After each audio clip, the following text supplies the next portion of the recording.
से तो कल मैंने बात कही है, इसके पहले भी कही है।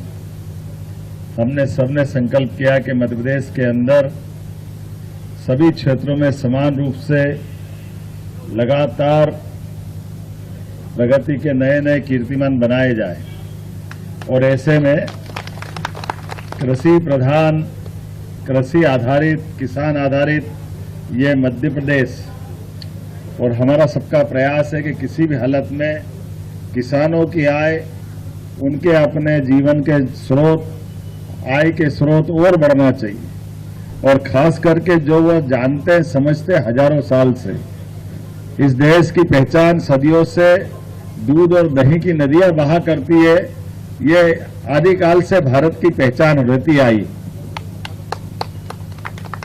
और इसी नाते से हमारे अपने जब किसानों के लिए पर्याप्त पानी, खेती की आमदनी के लिए सारे प्रबंध कर रहे हैं और कृषि विकास दर 25% से आगे चली गई, अब उसके बाद भी हमको और आगे बढ़ाना है। और आगे बढ़ाना तो अपने बीच में एक बड़ा किसान की आय बढ़ाने का दूसरा साधन वर्षों से पशुपालन, दूध उत्पादन यही था। और इस पशुपालन, दूध उत्पादन में सहकारिता के माध्यम से बड़ा दर्द होता है कि हमारे जो दुग्ध संघ से जुड़े हुए वो किसान और प्राइवेट सेक्टर से जो उनके बीच में अंतर आता है। अब प्राइवेट सेक्टर के लोग, प्राइवेट दूध डेयरियां, उनका अपना व्यवहार, उनका तरीका और सहकारिता के माध्यम से हमारे अपने देश के अंदर कई सारे राज्य हैं जिसमें बहुत आगे बढ़े।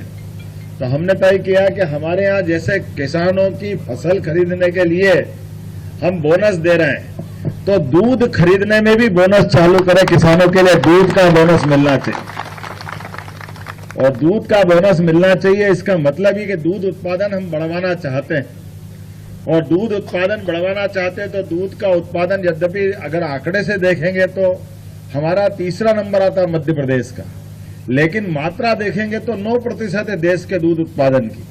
और भौगोलिक रूप से देश के साथ प्रदेश की अपनी अगर सीमाएं देखेंगे तो राजस्थान के बाद सबसे बड़ा राज्य हमारा है।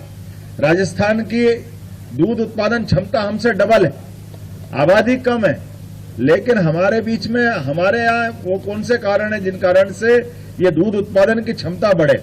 तो इसमें एक बड़ा सेक्टर हमारा सहकारिता का भी है, दुग्ध संघ भी है। अब संयोग से दुग्ध संघ के लिए ये 3-4 अगर दुग्ध संघ छोड़ दो तो पूरा प्रदेश खाली पड़ा हुआ है।